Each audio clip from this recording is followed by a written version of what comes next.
Good morning all of you. आज जो हमारा टॉपिक है वो यूनिट 3 का 5th चैप्टर, जिसका नाम है आउटकम्स ऑफ डेमोक्रेसी, लोकतंत्र के परिणाम। जिस देश में हम रह रहे हैं, जो हमारे यहाँ एक राजनीतिक व्यवस्था है, लोगों के द्वारा लोगों में से लोगों के लिए एक सरकार का चुने जाना, अर्थात लोगों का तंत्र, लोकतंत्र, प्रजा का तंत्र, प्रजातंत्र, ये सब इसी की परिभाषा है, जिसकी वजह से हमको पूरे अधिकार मिले हुए हैं। हमारे देश का एक औपचारिक संविधान है, एक नियमित चुनाव व्यवस्था है, एक नियमित चुनाव आयोग है, एक नियमित विपक्ष है, एक नियमित पक्ष है। ये सब चीजें हमारी डेमोक्रेसी में या लोकतंत्र में आती हैं। तो आज का चैप्टर हमारा इसी से संबंधित है, आउटकम्स ऑफ डेमोक्रेसी।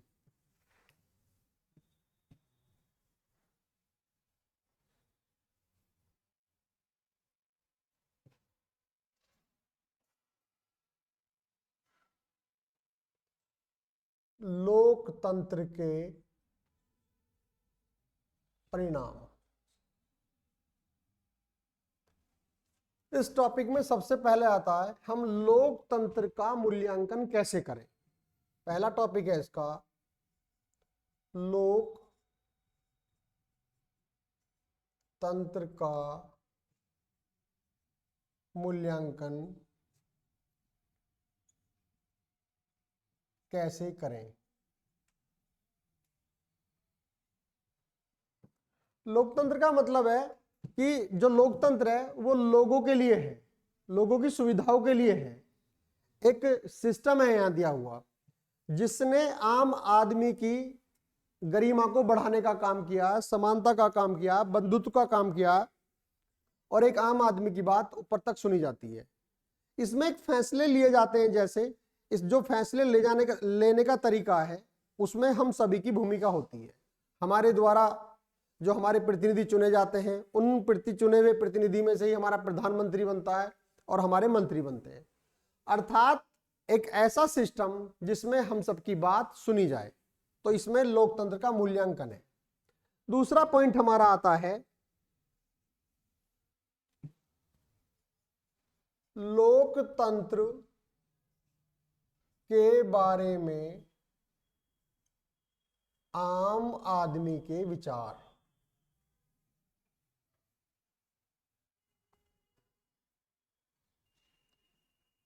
लोकतंत्र के बारे में आम आदमी के जो विचार हैं, ये तंत्र जितनी भी व्यवस्थाएं हैं, लगभग 200 से ऊपर देश हैं टोटल वर्ल्ड में या विश्व में, उनमें से 100 से अधिक देश इस लोकतंत्र की विचारधारा का पालन कर रहे हैं।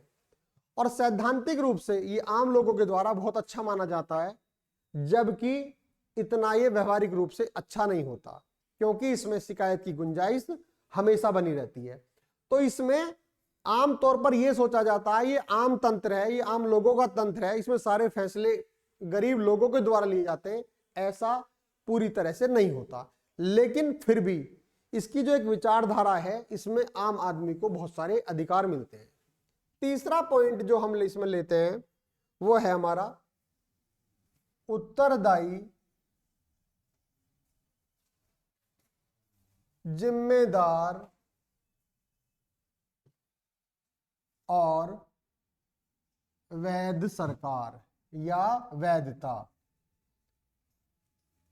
देखिए, लोकतंत्र के द्वारा जो सरकार बनती है वो एक उत्तरदायी सरकार होती है, वो हर चीज के लिए एक रेस्पॉन्सिबल होती है, वो जिम्मेदार होती है और हर चीज की उसकी एक जवाबदेही होती है।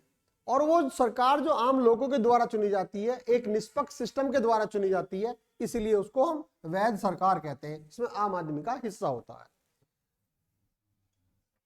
इसमें चौथा पॉइंट आता है हमारा लोकतंत्र व तानाशाही। जब हम लोकतंत्र की बात करते हैं तो लोकतंत्र में क्या है, जैसे हमने कहा भाई ये आम तंत्र है, ये लोगों का तंत्र है, ये निष्पक्ष चुनाव के द्वारा चुना जाता है।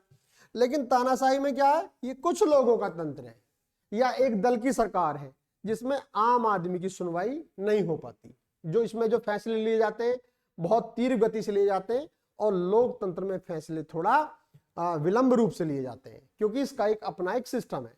तो यहां दोनों में ये एक अंतर आता है।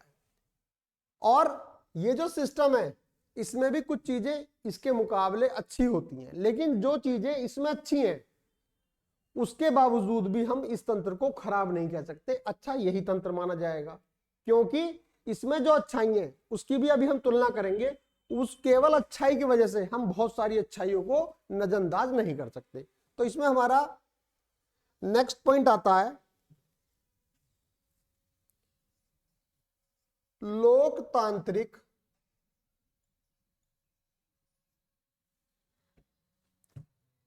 शासन व्यवस्था।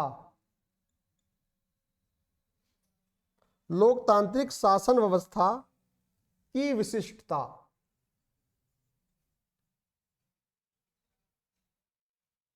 देखिए आमतौर पर क्या होता है, अभी हमें राशन कार्ड ही बनवाना हो, अब हम राशन कार्ड ऑफिस जाते हैं, हम राशन कार्ड बनवाना जाते हैं और वहां हम जाते हैं तो हमारी वहां सुनवाई नहीं होती। तो हमारे लिए क्या व्यवस्था है, एक आरटीआई की व्यवस्था है, राइट टू इंफॉर्मेशन। अब जो राइट टू इंफॉर्मेशन है, हम उस पर एक राइट टू इंफॉर्मेशन के तहत ये मांग करते हैं कि हमारा राशन कार्ड इतने समय से क्यों नहीं बन पा रहा। अब रामू नाम का एक व्यक्ति जो दैनिक मजदूरी करता है, वो राशन कार्ड के लिए जाता है और वहां पर पता लगती है उसे 10 दिन में उसका राशन कार्ड पे कोई कार्रवाई नहीं होती। उसे कोई सलाह देता है कि आप आरटीआई के तहत इसमें सूचना मांग लीजिए। अब वो क्या करता है, रामू सूचना मांगता है। सूचना जब वो मांगता है तो रामू का कार्य बहुत जल्दी हो जाता है और वहां का जो बड़ा अधिकारी है वो रामू का तहे दिल से स्वागत करता है। तो ये व्यवस्था किसकी है, लोकतांत्रिक सिस्टम की विशिष्टता है ये। और सबसे बड़ी बात यह है, इसकी विशिष्टता क्या है, अगर सरकार कोई निर्णय ले लेती है और आम पब्लिक उसका एक लंबे समय तक विरोध करे तो वो निर्णय भी वापस होता है। अभी कुछ समय पहले एक बहुमत की सरकार ने एक कानून बनाया था, कृषि संबंधी कानून बनाए थे, लेकिन किसानों द्वारा उसका बहुत लंबे समय तक विरोध किया गया, वो कानून वापस लिए गए। तो ऐसी स्थिति में ये आम आदमी की गरिमा पर भी ध्यान दिया जाता है। आम मतलब कोई ग्रुप है, जैसे किसान है, नौजवान है या कोई भी ग्रुप है, उससे संबंधित इस व्यवस्था में ध्यान दिया जाता है। इसकी व्यवस्था लेट हो सकती है, लेट लतीफ हो सकती है, भ्रष्ट भी हो सकती है, लचीली भी हो सकती है, सुस्त भी हो सकती है, लेकिन इन सारी बुराइयों के बावजूद इसमें इतनी सारी विशिष्टताएं हैं कि इसका कंपैरिजन एक दलीय सरकार के साथ या तानाशाही सरकार के साथ नहीं हो सकता। इसमें अपनी बहुत सारी विशिष्टताएं हैं। नेक्स्ट पॉइंट आता है इसमें हमारा आर्थिक समृद्धि और विकास।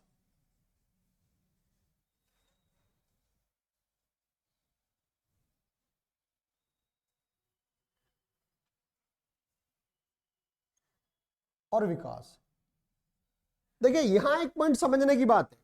जैसे हम किसी भी देश का एग्जाम्पल लेते हैं, आर्थिक समृद्धि के नाम पर 1950 यानी कि लगभग ये भारत के आजादी का समय है, और इस दौर में बहुत सारे देश आजाद हुए हैं जिन्होंने इस व्यवस्था को अपनाया।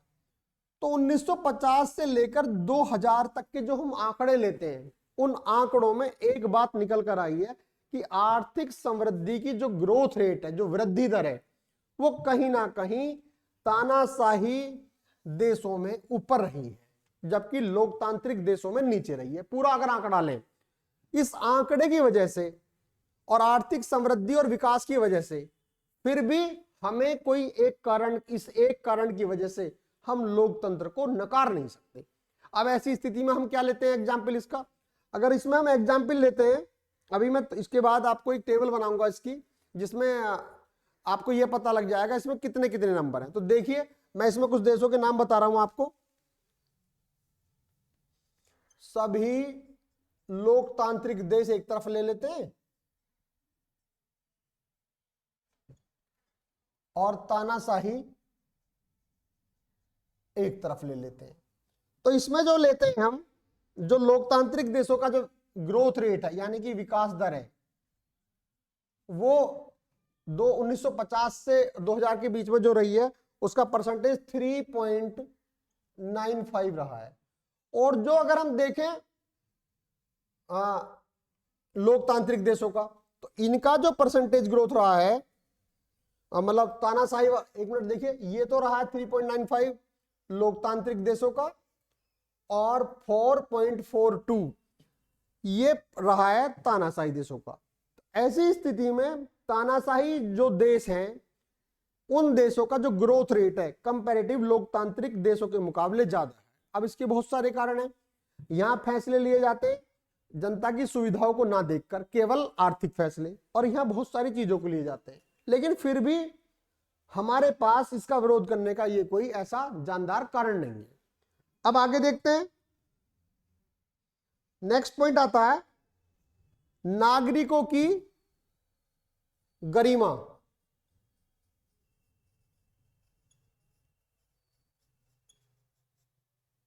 नागरिकों की गरिमा के मामले में लोकतांत्रिक देश अव्वल नंबर पर आते हैं। यहां पर सबकी बात सुनी जाती है, सबका ध्यान रखा जाता है। तो ऐसी स्थिति में ये पॉइंट हमारे सारे लोकतंत्र के परिणाम निकल के आ रहे हैं, उसमें कैसे कैसे सिस्टम होता है। अब आगे नेक्स्ट पॉइंट आते हैं इसमें।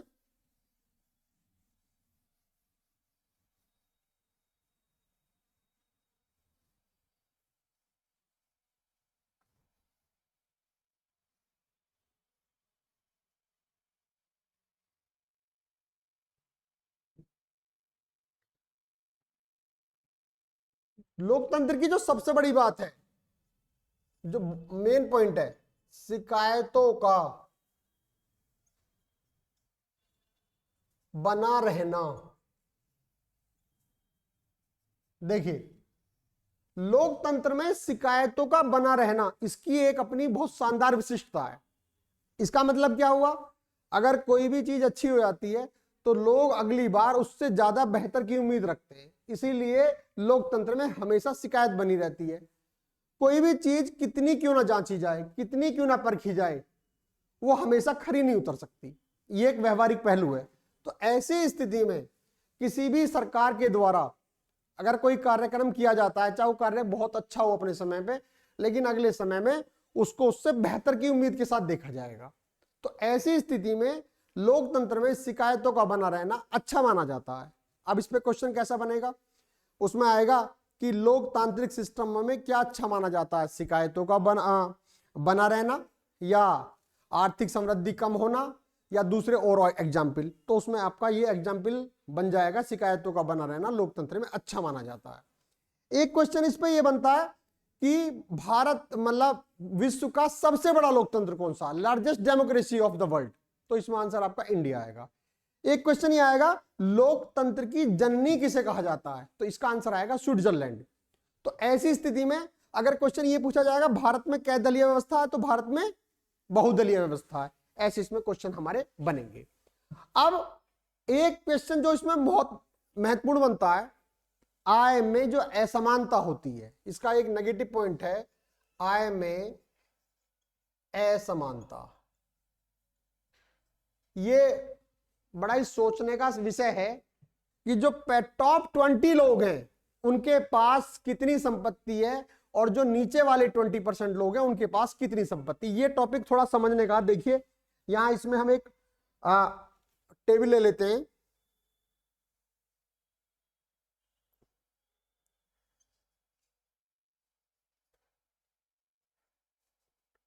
देशों के नाम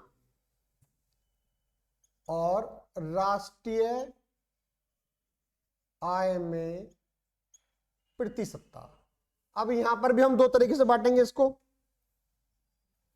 ऊपर का 20% और नीचे का 20%, जो इसका ड्रॉबैक है। अब सपोज कीजिए मैं इसमें पहला एग्जांपल दक्षिण अफ्रीका का ले लेता हूं। दक्षिण अफ्रीका,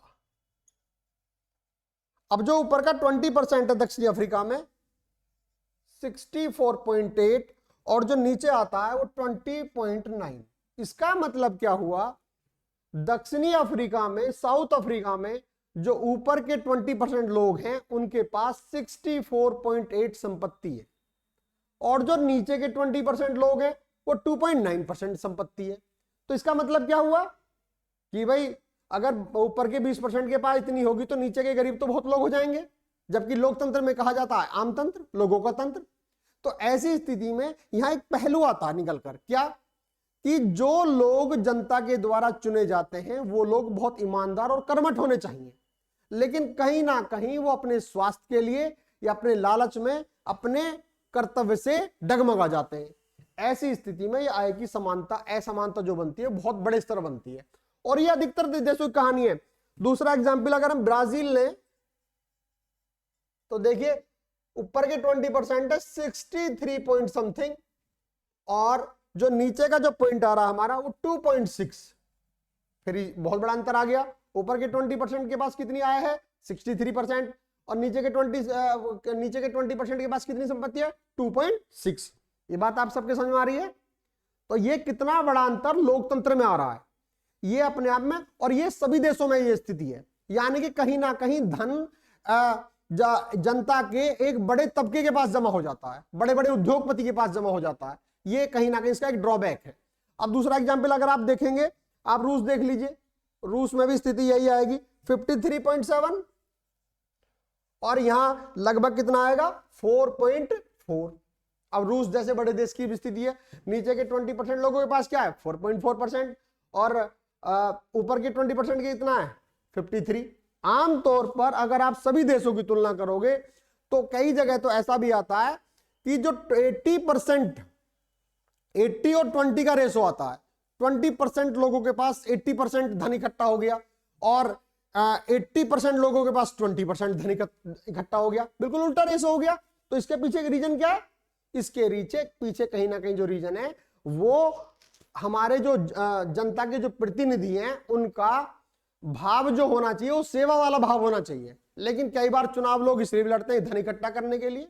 उसमें से अभी आपने देखा होगा कुछ अभी वीडियो वायरल हो रही थी कि एक एमपी के पास 350 करोड़ रुपए पाए गए, या फला नेता के पास इतने पाए गए। तो ऐसी स्थिति में लोकतंत्र की ये 2-3 ड्रॉबैक हैं।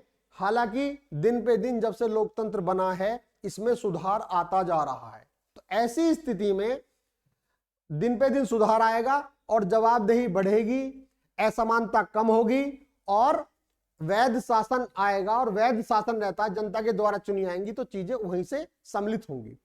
तो ये हमारे आज के टॉपिक में लोकतंत्र के परिणाम और आउटकम्स ऑफ डेमोक्रेसी था। अब इसमें क्वेश्चन कैसा बनेगा? अगर क्वेश्चन बनेगा जवाबदेही, उत्तरदायी और वैध शासन पर एक क्वेश्चन लिखिए। इस पर लॉन्ग क्वेश्चन बनेगा। आप जवाबदेही, जो सरकार किसी भी कार्य के लिए पूरी तरह जवाबदेही है, या रेस्पॉन्सिबल उत्तरदायी है, या वो सरकार जो निष्पक्ष रूप से चुनी जाती है उसका एक अपना औपचारिक संविधान, इस पर आप बना के क्वेश्चन लिख देंगे। वेरी शॉर्ट क्वेश्चन में कैसा बनेगा? लोकतंत्र का घर कौन सा है, सबसे बड़ी डेमोक्रेसी कौन सी है, या ऐसे कौन कौन से देश हैं, 4 ऑप्शन दे देगा कि इसमें लोकतंत्र है और इसमें अधिनायक तंत्र है।